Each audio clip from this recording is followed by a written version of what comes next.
Hello दोस्तों, मेरा नाम है कुणाल और आज के इस वीडियो के अंदर हम बात करने वाले हैं एक नए टॉपिक के बारे में जिसका नाम है कॉन्केविटी। ये जो है लेक्चर नंबर 16 होने वाला है कैलकुलस चैप्टर के अंदर। और आज जो है हम concavity that is concave down, concave up and point of inflection जिसे सैडल पॉइंट भी बोला जाता है उसके बारे में डिस्कशन करने वाले हैं। शुरू करने से पहले दोस्तों, अगर आपने अभी तक टेलीग्राम चैनल को ज्वाइन नहीं किया है तो please make sure to join the Telegram channel, जिससे जो है आपको फॉर्मूला शीट्स अपडेट्स वगैरह एक्सेस आप कर पाओ। साथ में जो है आप चैनल को सब्सक्राइब भी करिए, जिससे जो है हम जुड़े रहें और मस्ती से पढ़ते रहें। तो चलिए दोस्तों, स्टार्ट करते हैं आज का हमारा लेक्चर बेसिकली ऑन कॉन्केविटी। दोस्तों, कॉन्केविटी की अगर मैं बात करता हूं तो यहाँ पे दो टाइप की चीज आती है। तो एक जो हमारे पास इधर होता है that is concave upward curve, concave upward curve, upward curve. और दूसरा जो आता है दोस्तों that is nothing but concave downward, downward curve. ये दो टाइप के दोस्तों हमारे पास कॉन्केविटी होती है। अब ये एक एक करके समझते हैं कि क्या हमारे पास यहाँ पे हमें मिलता है। बेसिकली जब भी दोस्तों जो हमारा कर्व है, फंक्शन का जो कर्व है, वो हमेशा टेंजेंट के ऊपर ही रहता है अगर, तो हम क्या बोलते हैं, कॉनकेव अपवर्ड बोलते हैं। इसका मतलब इफ जो कर्व है ऑलवेज,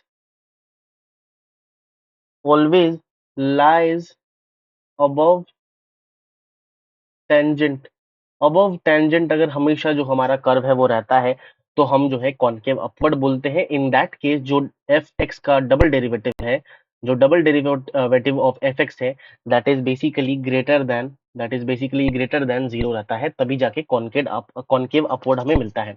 इन कॉन्ट्रास्ट अगर मैं कॉनकेव डाउनवर्ड की दोस्तों बात करूं, दूसरे पेन से आपको समझाने की कोशिश करता हूं।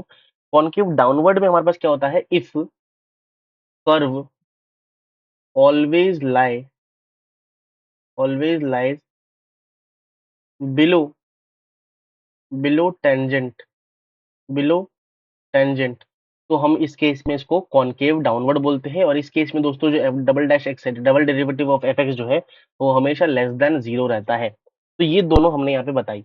अब इसका एग्जांपल ग्राफिकली अगर मैं आपको दिखाऊं ना तो किस तरीके से दिखता है, देखो ध्यान से, एक एग्जांपल से समझ आ जाएगा कि क्या मैं बताने की कोशिश कर रहा हूँ।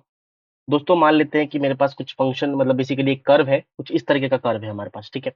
और यहाँ पे कुछ इस तरीके का कर्व मैंने यहाँ पे ले लिया है, कुछ इस तरीके का, कैसे लूं, और कुछ इस तरीके का कर्व मैंने ले लिया, ठीक है। अब दोस्तों आप ध्यान से देखो और बताओ, क्या मैं कहीं भी टेंजेंट यहाँ पे ड्रॉ करूँ कुछ इस तरीके से, इस तरीके से, इस तरीके से, क्या हमारा कर्व उस टेंजेंट के ऊपर लाई करता है? बिल्कुल सर, कर्व जो है टेंजेंट के ऊपर लाई कर रहा है। और अगर मैं यहाँ पे कोई भी टेंजेंट आप ड्रॉ कर लो, कोई भी टेंजेंट आप ड्रॉ करके देखो, क्या जो टेंजेंट के जो कर्व है, क्या वो टेंजेंट के नीचे लाई कर रहा है? बिल्कुल सर, लाई कर रहा है। इसका मतलब जो है ये कॉनकेव डाउनवर्ड है, कॉनकेव डाउनवर्ड है।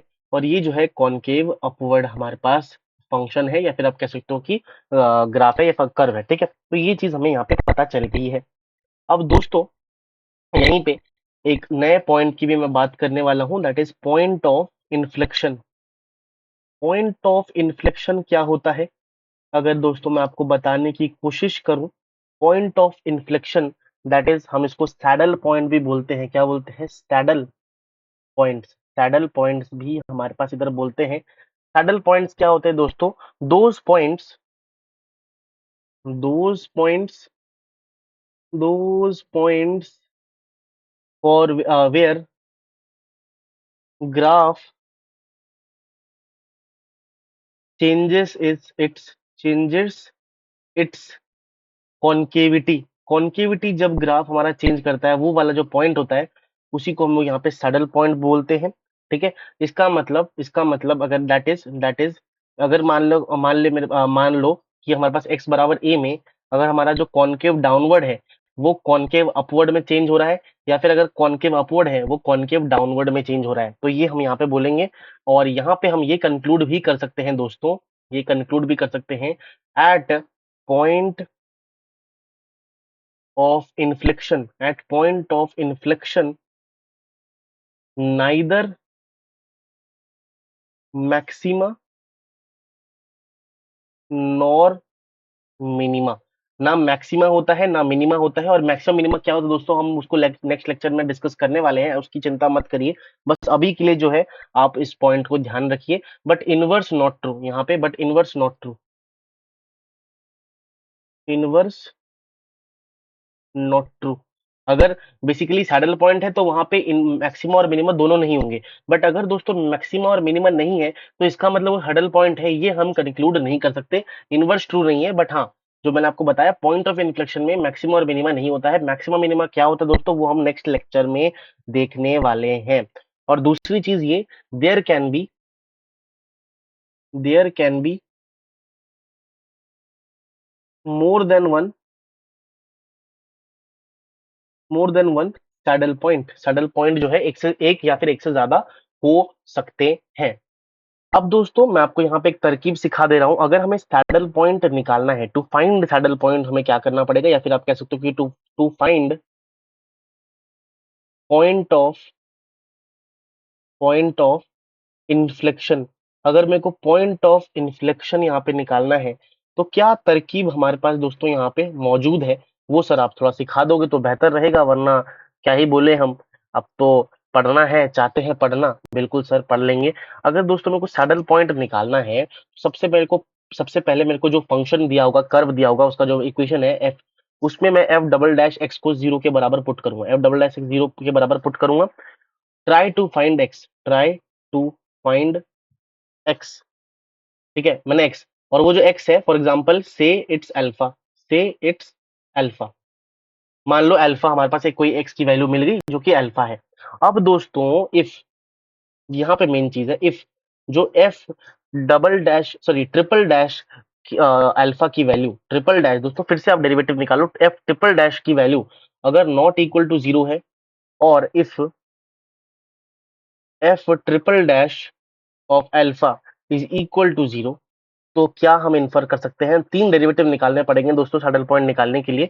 तो आप ये देख सकते हो कि जो अल्फा है वो सैडल पॉइंट है, अगर बराबर नहीं आता तो जो अल्फा है वो सैडल पॉइंट है, और अगर बराबर इज इक्वल टू जीरो होता है दोस्तों तो can't say about alpha.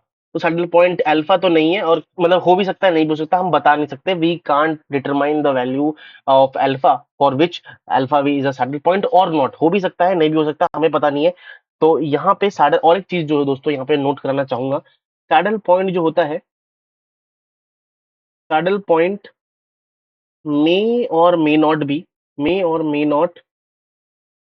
B turning point.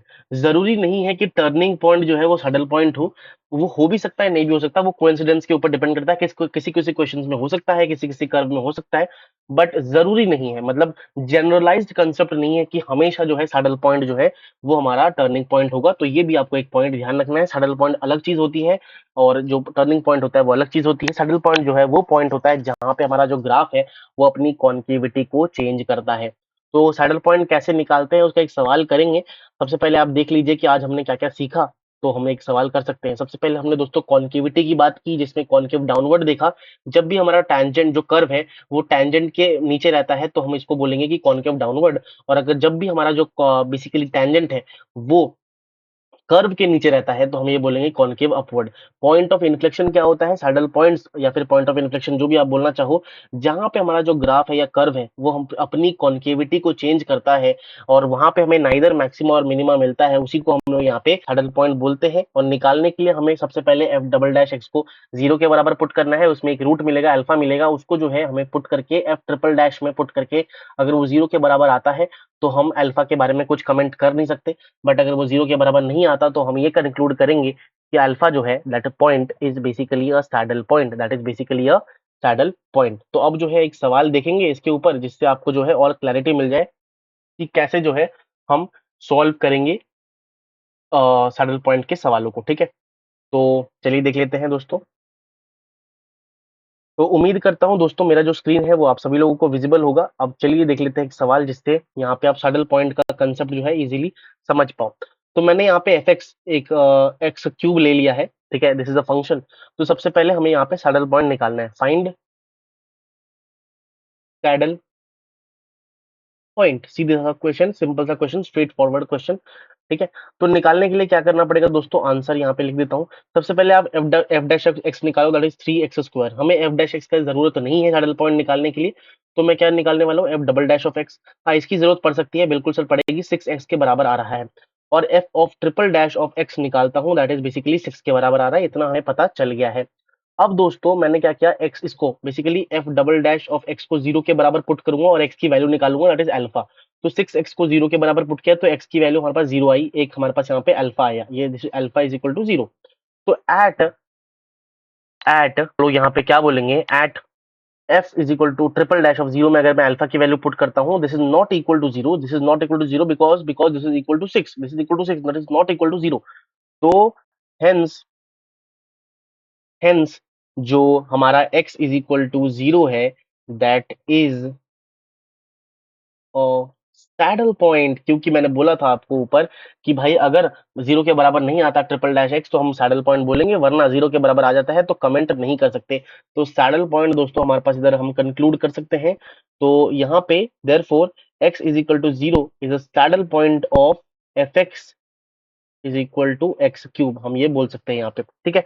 So this was all about हमारे पास जो saddle point, concavity and point of inflection, जो भी आप बोलना चाहो। तो आज की वीडियो में हमने पूरा कंसेप्ट जाना, उसके बारे में एक एग्जांपल किया एंड जो है पूरे कंसेप्ट को हमने यहाँ पे क्लियर किया है। तो इसी के साथ दोस्तों thank you so very much for watching this video till now. मैं उम्मीद करता हूँ आपको आज की वीडियो में बहुत कुछ सीखने को मिला होगा, कुछ नया जानने को मिला होगा। हम मिलेंगे ऐसी एक धमाकेदार लेक्चर में, तब तक के लिए thank you so very much, bye bye.